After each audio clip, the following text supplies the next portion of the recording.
তো বন্ধুরা, আশা করছি সবাই ভালো আছেন। চলে এলাম একটা সম্পূর্ণ নতুন ভ্লগে। তো আজকে আমি আপনাদের একটা জায়গা, খুব ভালো প্রাকৃতিক পরিবেশ আছে, একটি অরণ্য, এখানে আপনাদেরকে আমি একটি ব্লগ দেখাতে চলেছি। তো আমার সঙ্গে রয়েছে আমার বন্ধু। চলো তাহলে দেখানো যাক। আজ সিনেমাটিক সাথে আমি ব্লগটা স্টার্ট করছি। চলো। তো চলুন আমরা জায়গাটা দেখে নিই। তো Let's go. দেখতে পাচ্ছেন এখানে কিন্তু গাছপালা, বেশ প্রাকৃতিক পরিবেশ খুব ভালো। এখানে একটি ক্যাকটাস রয়েছে, ছোটো ক্যাকটাস গাছ দেখুন। এখন একটা বড় দেখে আম গাছ রয়েছে, অনেক প্রচুর আম গাছ রয়েছে। আর ওদিকে একটা পটাশ গাছ আছে, দেখতে পাচ্ছেন। খুব সুন্দর জায়গা, পুরো মাইন্ড ফ্রেশ হয়ে যাবে এই জায়গায় ঘুরতে এলে। দেখতে পাচ্ছেন এদিকে জায়গা রয়েছে।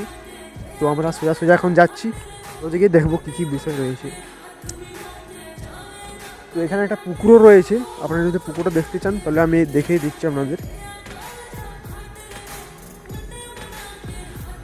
চলুন রেয়ার ক্যামেরায় চলে যাওয়া যাক। তো বন্ধুরা, রেয়ার শটে আমরা এসেছি, এখানে দেখতে পাচ্ছেন। এখানে পেরিয়ে গেলাম আমরা, দেখতে পাচ্ছেন এখানে পুকুর রয়েছে। প্রাকৃতিক পরিবেশ কিন্তু খুব সুন্দর, দেখতে পাচ্ছেন আপনারা। এই দেখতে পাচ্ছেন দূরে বাড়ি ঘর রয়েছে সব। মানুষেরা এই সব সুন্দর পরিবেশগুলোকে বাড়ি করে পুরো ফুটিয়ে দিচ্ছে, জানেন তো। কিন্তু আমাদের কিছু করার নেই, জায়গার সংকট, জনসংখ্যা প্রতিদিন বৃদ্ধি পাচ্ছে আমাদের দেশে। এখন কিন্তু 1 নম্বর স্থানে চলে এসেছে জনসংখ্যার দিক থেকে। এতে আর কিছু দেখার বিশেষ কিছু নেই। দেখতে পাচ্ছেন এখানে পুকুর রয়েছে, তারপর ওদিকে কিছু গাছপালা ইত্যাদি রয়েছে।